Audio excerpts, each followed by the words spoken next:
Hello, welcome back to my world of stuff. Welcome to episode 2 of the Blu Ray Files. This is the new series where I go through my Blu-ray collection alphabetically and just display the titles that I have for your delectation and enjoyment. There's my Blu-ray collection with the B's have been removed. The B's have been removed because I'm at letter number B. There are 1, 2, 3, 4. What's that? I don't know what that was. There's quite a few, so let's rattle on with them. And I shall chat about each of these films as we go along. If you like this video, by the way, press subscribe, because obviously there can be 26 episodes to this series, in addition to the other things, the reviews and the unboxings and cinema visits and anything else I fancy filming for you. So like and subscribe, leave a comment. Let's get on with it. Right, B's. First one I have in my B list is one of the great horror films of recent vintage. This dates back to 2013, Australian horror film, directed by, Jennifer Kent. Yeah, this is a really very good film. If you've seen this, it's very creepy, very eerie, very unusual. The only downside to it is this lad here, who is the son of the protagonist. He sees this creature, this Babadook creature, by reading a book, and he is so annoying because he's constantly wailing and screaming. You'll want to sort of, but it's a great film, a really good film, Babadook. Highly recommend it. Next up is a classic film from the, I'm thinking the 90s, early 90s. Can't find the actual date on it. Anyway, it's Backdraft. This is directed by Ron Howard, of course, with Kurt Russell and Robert De Niro, about firefighters in, I think it's LA. Kurt Russell, William Baldwin star as two feuding firefighter brothers who must set aside their personal differences in order to survive the burning, churning inferno set by a maniacal arsonist. Very good film. Not seen this for years. I think I may have only seen it once or twice. I remember seeing it in the cinema. I'm sure I've seen it once on physical media. Yeah, definitely want to revisit on Blu-ray. I know there's been a 4K release as well, as there has in fact been with Babadook. But yeah, it's available fairly reasonably, I would imagine, on Blu-ray. This next one might need a little bit of explaining because most of you might not know of it. This is called Bait, stars Victoria Smurfit and Joanne Mitchell. This is directed by Dominic Brunt, who is, as you may know, one of the stars of Emmerdale. He plays Paddy Kirk, the vet. He's been in Emmerdale for many years. This is a film I have in my collection. It's actually been signed, although it's hard to tell, to be honest, but it has been signed. The history behind this actually relates to another film further down in my list. Dominic directed a film called Before Dawn, a very low budget, but very, very good zombie film. He is a massive fan of zombies and horror films, particularly zombie films. And he and his Emmerdale co-star Mark Charnock, who plays Marlon, they used to hold the Leeds Zombie Film Festival or Horror Film Festival every year up until fairly recently. I actually went to it once. I reviewed Before Dawn for Starburst magazine, and I was fortunate enough. I was sent a review copy or a link or something, and I thought it was terrific. And I wrote a review, and that review went online just as the film was receiving its first screening in front of an audience. I think at Fright Fest in London many years back. Dominic was so delighted by the review, he put a comment on Twitter. He felt that I had got what the film was all about, and it gave him a certain confidence that the film would find its audience.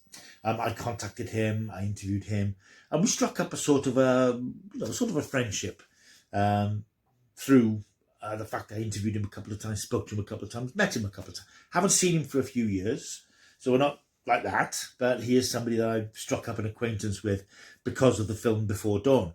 What that all is about is the fact that the follow-up film to that was called Bait. This is a film, a very tough, gritty film about a very different sort of film, about a loan shark. Two girls, Dawn and Bex, played by Victoria Smurfit, and Dominic's wife, Joanne Mitchell. Their dream is just to set up a cafe in this little Yorkshire community. To do so, they have to take out a loan. An independent businessman called Jeremy offers them a loan, but it becomes obvious that they can't meet his outrageous demands for repayments. And when things get a little bit violent, they have to take things into their own hands. Very tough, gritty film, very good, very different to Before Dawn, but highly recommend it. It came out on Blu-ray a few years ago, and because I like the film and I like Dominic, I had to get hold of a copy. So that's Bait. Next up is Batman the movie. We've had so many Batmans over the year, but it's Ben Affleck or Michael Keaton, Val Kilmer, George Clooney, Robert Pattinson most recently. But I've always said that Adam West is the Batman for me. He is my Batman because I love watching the TV series back in the 60s. I have a lot of fun watching that show. That to me is the purest form of sort of superhero entertainment because it's 4-color comic strip action with larger-than-life villains and fights. It just captured that spirit of 1960s comics. I appreciate comics aren't like that now, so you probably couldn't do it in the same way. But I love this film. It's such fun. And, of course, features the one and only appearance of the anti-shark bat repellent. And for that alone, this is a must-watch. Batman. Next up, more Batman, in fact. Batman Begins. This is the first of Christopher Nolan's slightly ponderous trilogy of films. I'm not a massive fan of this film. It's not my Batman. It's not the fun Batman that I like. But, it's one that you've got to have in the collection. And I probably will rewatch it at some point. Again, I don't think I've seen this more than once or twice. So, yeah, it's probably due a rewatch. Batman Begins. Next up, then, is, it's Batman versus Superman, Dawn of Justice, the Ultimate Edition. I think you can tell by the cover, it's slightly ropey. I picked this up in CEX for a few quid. Didn't pay a lot for it. It's not a great film, is it? What can you say? I still remember laughing hysterically at the scene in the end where Batman and Superman are fighting and come together because of Martha.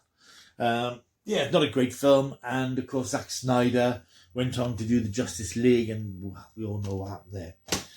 Next up is more Batman, in fact. Possibly this shouldn't be in the film collection, but it is. It's Batman versus TwoFace. Now, the history of this, as you probably know, this is the return of Adam West and Bruce Ward. It's the second of the animated films that the two of them did a few years back, bringing back their version of Batman from the 1960s with Julie Newmar returning as Catwoman, William Shatner guest starring as Two-Face. This was completed, obviously, before Adam West passed away a few years ago, so it's the last of those Batman animations, but it is great fun. It's just nice to revisit that sort of era of Batman, and it's done with the same sort of like tongue-in-cheek irreverence as the TV series. Very good fun. It's not quite as good as the first one, but I did enjoy listening to it. It's entertaining. Next up is a Steelbook. This is Battle Los Angeles. This is one of those post-Independence Day films.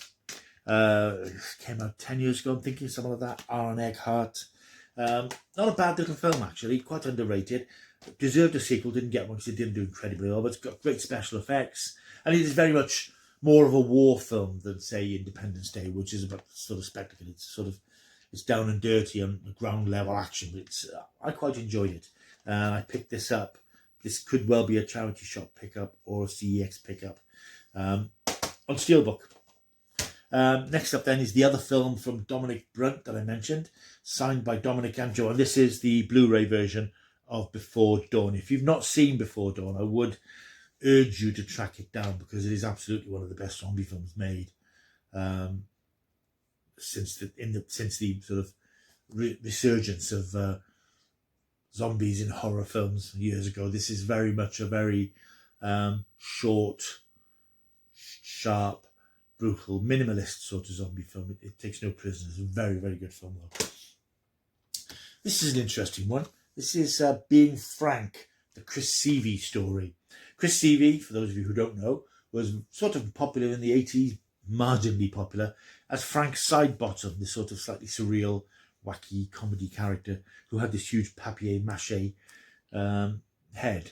There was a film called Frank, which, if I'm correct, starred Paddy Considine, which is sort of tangentially connected, but this is a documentary about Chris Seeley, about his life and how the frustration of his life, because he was never a big star. He's very much a cult comedian, particularly in the north, up around Manchester. But he was really funny. He was actually a member of a group called the Freshies, who had a minor hit called I'm in Love with a Girl on the Manchester Megastore Virgin Checkout Desk, which nearly got into the top 40. But he went on to create this very surreal, childlike character of Frank Sidebottom, and never achieved the acclaim that he deserved. And this is his story, and it's really inspiring and fascinating to watch.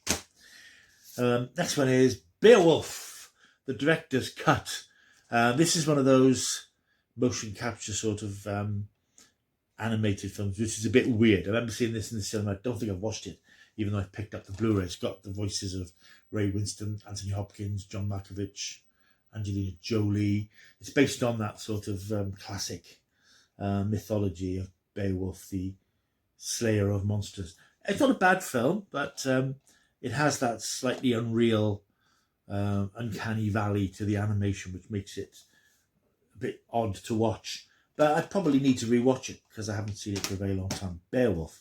This is actually one of my favourite films of all time. If you'd ask me what my favourite films were, I dare say you will one day, because people do. This would be in my top 5. This is The Birds by Alfred Hitchcock. I absolutely love this film. I remember watching this as a kid and being fascinated by watching it on a Saturday night. The story of this, for no apparent reason, birds turn against humanity in this small community on the coast of California.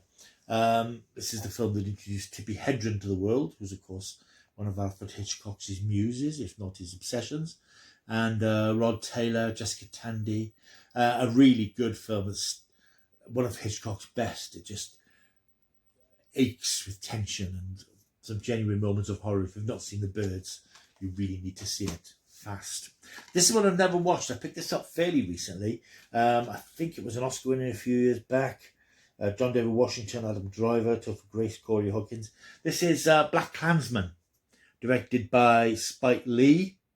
The true story of an American hero in the early 70s, Ron Stallworth, becomes the first African-American detective in the Colorado Springs Police Department. Determined to make a difference, he bravely sets out on a dangerous mission to infiltrate and expose the Ku Klux Klan. It does sound very good, and I know it is very good. I just haven't had a chance. I haven't had a chance. I've had plenty of chances. But I just haven't got round to watching it yet. So I think I'll probably watch this one quite soon.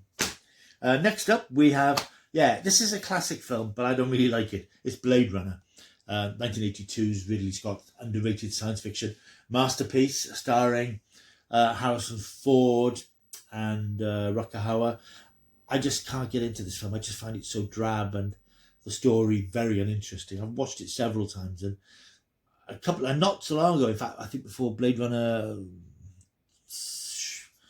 the sequel came out, which I found interminable and desperately dull. I sat down to watch this and thought, I'm going to get this, I'm going to get this. And I didn't. I don't buy into it. I just find it dreary. But I appreciate that it's a classic film. Next up is another classic of a slightly different type. I picked this up fairly recently. I might have shown this in one of my pickup videos.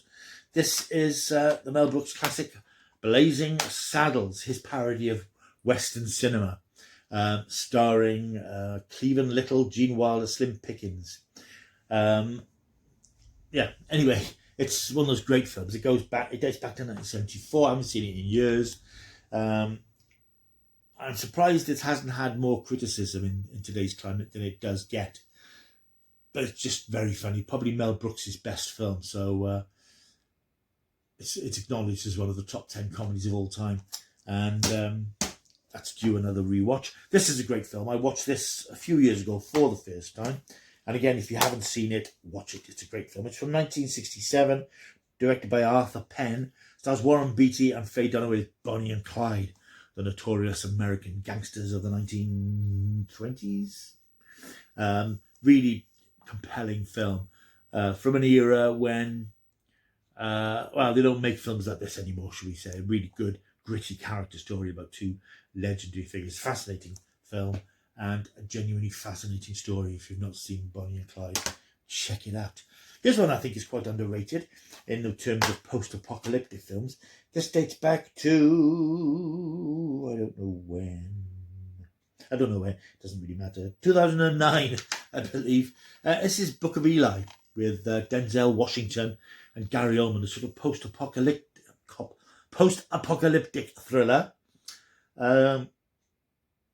It stars Denzel as Eli, who walks through the post-apocalyptic American landscape with a book, which he doesn't understand. He's got the last copy of a book, which could become something that triggers off a renewed and revived society. Very good. Quite gritty. Lots of violence. Again, I've not seen this for years. Some will kill to have it. He will kill to protect it. Very underrated film. Book of Eli. Bit of comedy next.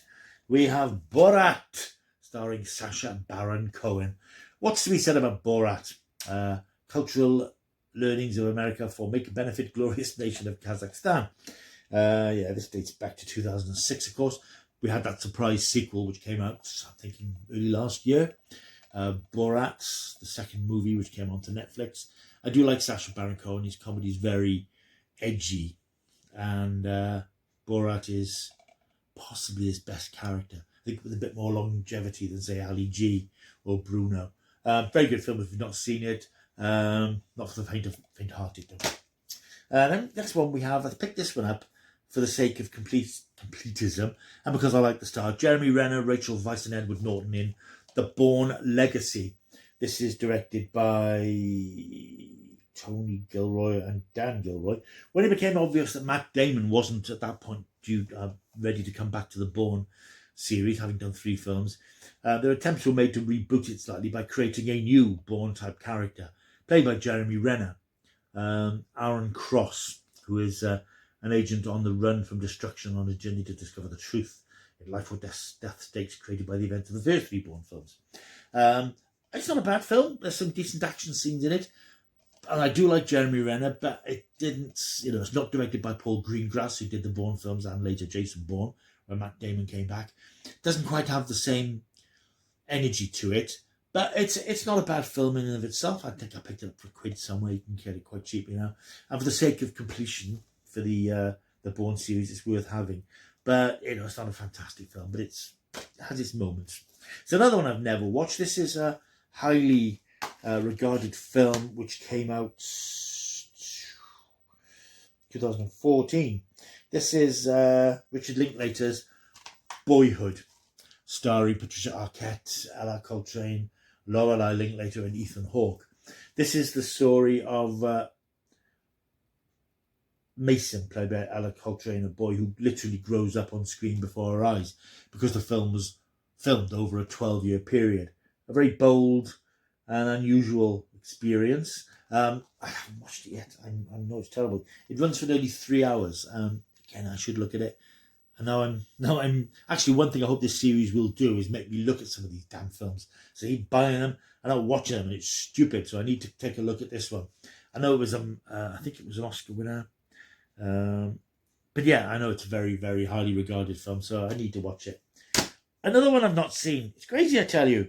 Lovely, glitzy slipcover edition of Braveheart, starring Mel Gibson, which dates back to 1995. Again, I've never seen this. I think I started watching it once, but didn't persevere with it for some bizarre reason. I really need to look at it.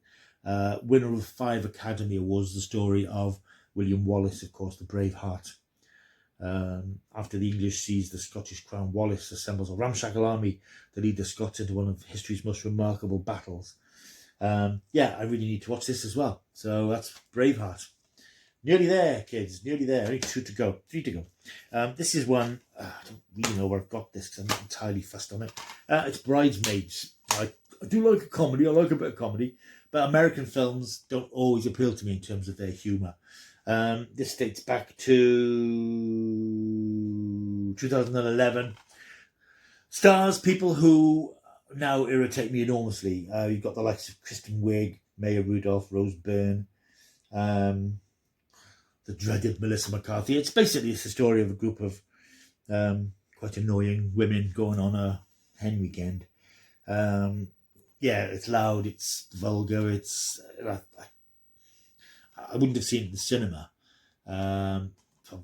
Perhaps I bought it and watched this, I don't know. But don't know if I'll ever watch it again. I know it's sort of regarded as one of the better films. And all those people, they've all gone off a cliff since then, doing some terrible stuff. Melissa McCarthy did Thunder Force last year, which was one of the first films I think I reviewed on this channel. If you want to go back that way, you'll find it a long way back. What a dreadful film. And so I see Melissa McCarthy and I'm like, stay away from me. That's Bridesmaids. This is an interesting film. This came out, didn't do very well, 2019. Should have done much better. It was directed by David Yarovesky. It's called Brightburn. Now, this is the story of what could happen or could have happened if Superman had come to Earth as a boy and been evil, a killer. A simple, interesting concept. Done really well in this film. It's only a short film, about 90 minutes. Stars Elizabeth Banks, David Denman, Matt Jones and Meredith Hagner, of course, names that roll off the tongue.